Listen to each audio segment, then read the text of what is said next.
نظام کی خرابی، نظام یعنی معدے کے اور آپ کے انتڑیوں کے اندرونی اعضاء کی جو خرابی ہے، یہ بھی ایک ڈپریشن میں بہت سی ایسے بیماریاں ہیں جو ڈپریشن ہے، ڈاکٹر دوائی دیتے رہتے ہیں، لیکن ڈپریشن کا علاج تو دوائی سے نہیں، نفسیاتی ایک سائیکولوجسٹ کر سکتا ہے۔ ڈپریشن کے مریضوں کا معدہ کا اکثر خراب رہتا ہے، گیس کے زیادہ ہونا اور گھٹتی ڈکار آنا، متلے، قے، اسہال یا قبض جیسے امراض میں مبتلا ہوتے ہیں۔ ہر وقت لاحق رہنے کا باوجود تشویش رہتے ہے اسے کہ مجھے کس طرح کی یہ بیماریاں ہیں اور کس طرح کی اس کے ساتھ ساتھ اور زیادہ اس کو ڈپریشن ہو جاتا ہے، بلکہ کبھی کبھی مریض کھانا چھوڑ دیتے ہیں۔ کچھ ڈپریشن کے مریض زیادہ کھانا کھاتے ہیں اور کچھ کم کھانا کھاتے ہیں، یہ کوئی معلوم نہیں ہوتے کہ کیوں ایسے ہوتے ہیں۔ کچھ لوگ ڈپریشن کے مریض کچھ کھانا کیوں کم کھاتے ہیں، کچھ زیادہ کھاتے ہیں، کیا وجہ ہے اس کا؟ ڈپریشن کے کئی اقسام ہیں، تو اس طرح ڈپریشن کے کئی علامات ہیں۔ رنگت زرد پڑ جاتے ہیں ان کے نہ کھانے کی وجہ سے، اور آنکھیں اندر چلے جاتے ہیں۔ ڈپریشن کا شکار بعض مریض حد سے زیادہ کھانا شروع کر دیتے ہیں، جس سے ان کا وزن بڑھ جاتا ہے، اور موٹاپے کی وجہ سے وہ زیادہ ڈپریشن کا شکار ہو جاتے ہیں۔ دونوں صورتوں میں معدے کی کارکردگی پر فرق پڑتا ہے۔ تو ایک اور علامت ہے جو کہ سر درد، اعصابی کھنچاؤ۔ ڈپریشن کے مریض اکثر سر درد، گردن میں درد، پٹھوں میں کھنچاؤ اور دل گھبرا جانے کا شکایت کرتے ہیں۔ ایسے مریض جلد تھک جاتے ہیں، اکثر بے خوابی میں مبتلا رہتے ہیں اور نہ ختم ہونے والے پریشانی میں مبتلا ہو جاتے ہیں۔ چھوٹی چھوٹی باتوں پہ پریشان ہو جاتے ہیں، جس کی وجہ سے اعصابی تناؤ اور تکن محسوس کرتے ہیں۔ ہر وقت خیالات کا ایک ہجوم ان کے ذہن میں طوفان بپا کرتے ہیں اور ان کے پریشانی کی کئی گنا بڑھ جاتا ہے، جس کی وجہ سے وہ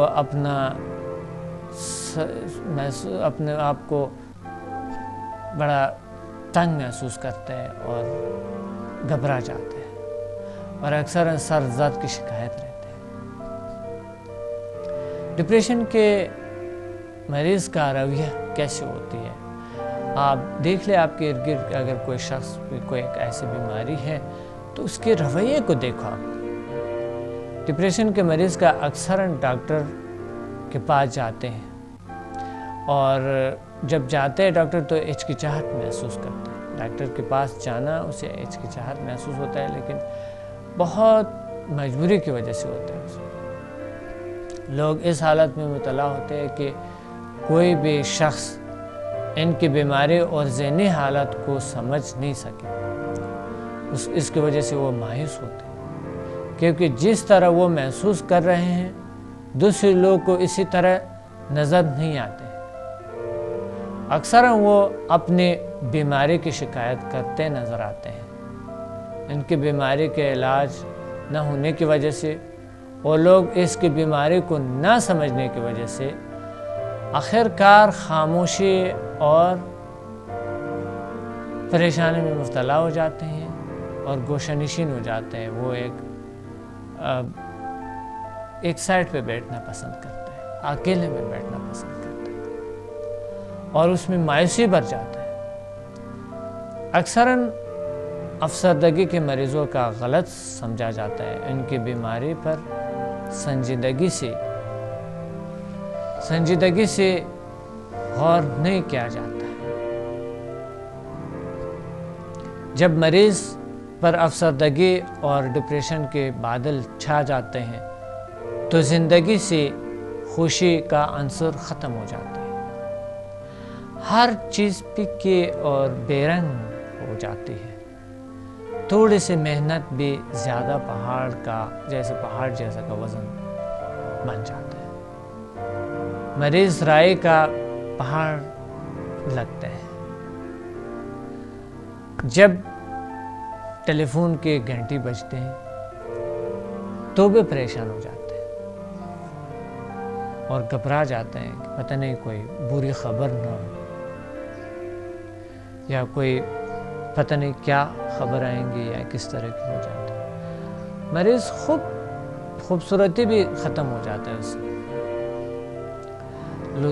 لطف اندوز نہیں ہوتی ہے اور کئی ایسے علامات بہت دور سے لگتے ہیں کہ شخص جو ہے کوئی نہ کوئی مریض ہے. اگر قدرتی مناظر پہاڑوں, چشموں اور پھلوں کی خوبصورتی کو متاثر نہیں کرتے,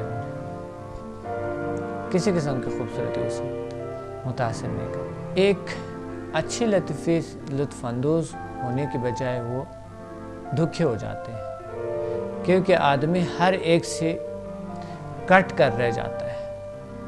تنہائی کا عذاب اور بھی خوفناک ہو جاتے ہیں. جب مریض بالکل مایوس ہو جاتے ہیں, مریض کو یقین ہو جاتے ہیں کہ وہ کبھی بھی صحت یاب نہیں ہو سکتا. وہ سمجھتا ہے کہ وہ اپنی اس حالت کو خود ذمہ دار ہے. مریض کے وقت انتہائی آستگی سے گزرتا ہے, یعنی آستگی سے محسوس ہوتا ہے کہ ٹائم بہت اسے بڑھا ہوا بہت زیادہ محسوس ہوتا ہے. ایک منٹ ایک گھنٹے کے برابر ہوتی ہے اور کبھی تو ایک گھنٹہ ایک دن کے برابر بن جاتے ہیں. تو میں اب بتانا چاہتا ہوں آپ کو ڈپریشن کے وجوہات. پہلے آپ اپنے مرض کی وجہ نکال لیں, یا جو آپ کے پاس کوئی بھی شخص ہو اس کا خود تشخیص کرے ان کے مرض کا. آپ کا کوئی عزیز مبتلا ہے اس میں, کوئی بھی ہے یا آپ خود ہیں, تو سب سے پہلا آپ کیا کریں گے, اس کا وجہ نکال لیں. وجہ آپ اس کا ڈھونڈ لیں. جب آپ نے ڈپریشن کا وجہ ڈھونڈ لیا کہ وجہ کیا ہے, اس کے بعد آپ کے لیے آپ ڈپریشن کا خاتمہ کریں گے. ٹینشن بھی اسی طرح, کوئی بھی نفسیاتی بیماری ہو, یاد رہے کوئی بھی نفسیاتی بیماری اسے کلیئر کر دے اس کو ختم ہونے کے لیے. اس بیماری کو کوئی بھی آپ کے اندر ناچاکی ہو, کسی قسم کی ناقص کارکردگی ہو سکتی ہے, اس کو ختم ہونے کے لیے سب سے پہلے اسے کلیئر کرے, اسے جان لے. لہٰذا آپ سے درخواست ہے کہ صرف اپنے مرض کا پتہ لگائیں کہ آپ کو ڈپریشن کس وجہ سے اور کیوں اور کیسے ہے. اور خوف لانا آپ کا بہت ہی بھولاپن ہوگا.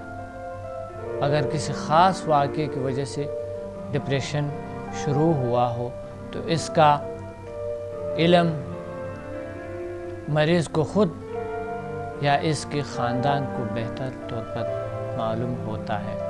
معالج کو کبھی کبھی اتنے معلومات نہیں ہوتا ہے جتنا کہ آپ کو ہو سکتا ہے. تاہم کبھی کبھار مریض اپنے مسئلے کا اصل وجوہات سے خوفزدہ ہو جاتا ہے اور انہیں اپنی تک محدود رکھنا پسند کرتا ہے. اس سے نہ صرف مریض کی مشکلات کا سامنا کرنا پڑتا ہے بلکہ معالجین کے لیے بھی رکاوٹ بن جاتا ہے جو مریض کی مدد کرنے کی کوشش کر رہی ہوتی ہے. پریشانی اور مسئلے کا چھپا لینا ہرگز اچھا نہیں بلکہ معالج کو غلطی دے رہے ہیں. اگر اپنے مسئلے کے جزیات تفصیل سے بتائیں اپنے معالج کو, اور ہمیشہ بتائیں تاکہ علاج بھی انتہائی اچھا ہو سکے. ڈپریشن کے چند عام وجوہات میں آپ کو بتانا چاہتا ہوں تاکہ اگر آپ میں کوئی ڈپریشن ہے آپ خود اس کا علاج کریں. اپنے آپ کو الزام دینا. اگر فرد اپنے آپ کو ہمیشہ تنقید کا نشانہ بناتا ہے تو بناتا ہے، خود سے نفرت کرتا ہے اور اس کی سوچ اپنے ذات کے بارے میں منفی ہو تو منفی اثرات جو ہے وہ اپنے پہ مبتلا کرتا ہے اور اس کے ارد گرد جو لہریں جو اورا ہے وہ منفی بن جاتی ہے. خود کو مورد الزام ٹھہرانے کے بہت سے وجوہات ہو سکتے ہیں. مثلا اگر فرد کو زندگی کے کسی بھی میدان میں ناکامی کا سامنا ہوا تو وہ مایوس ہو کر خود کو دنیا کا بدترین انسان سمجھنے لگتا ہے. ملازمت میں ترقی نہ ملنے ہو تو شدید قسم کا ڈپریشن میں مبتلا ہو جاتا ہے. اگر خود سے کوئی غلطی بھی ہو جائے تو وہ خود کو لعنت، ملامت اور بہت سے اپنے آپ کو الزام میں لگاتے رہتے ہیں اور اعصابی کھنچاؤ میں مبتلا ہو جاتے ہیں. یہ تھے اپنے آپ کو الزام دینا. شریک حیات کے ساتھ ایک دوسرا جو علامت ہے اس کی، شریک حیات کے ناچاقی. ڈپریشن کی ایک وجہ شریک حیات کے ساتھ ناخوشگوار تعلقات بھی ہے. آپس میں تلخ باتیں سوچتے رہنا اور ہر وقت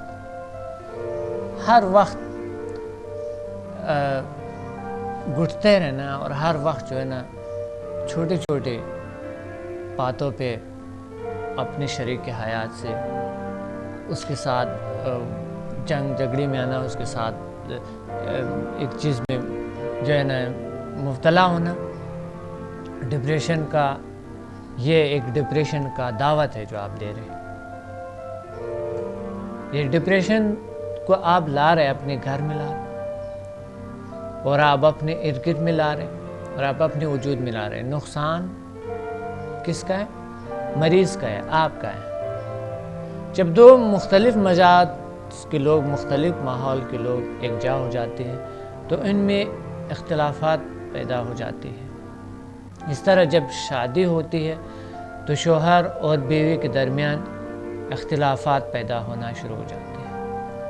شوہر چاہتا ہے کہ بیوی اس کے مزاج کے مطابق ہو، یعنی خود کو اس کے مزاج کے مطابق ڈالے، اور بیوی یہ چاہتے ہیں کہ وہ اس کے مزاج کے مطابق ڈالے.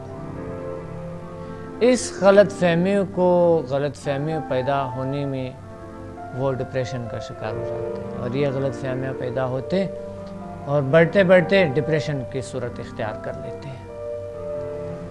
تو لہٰذا آپ کے گھر میں آپ کے شریک حیات جو ہے آپ ہیں. آپ خود اپنا تشخیص خود کریں آپ کو ڈپریشن کہاں سے ہے. یہ بھی ایک علامت ہے ڈپریشن. وجوہات میں سے ہو سکتا ہے، وجہ یعنی یہ بن سکتا ہے، وجہ بن سکتا ہے.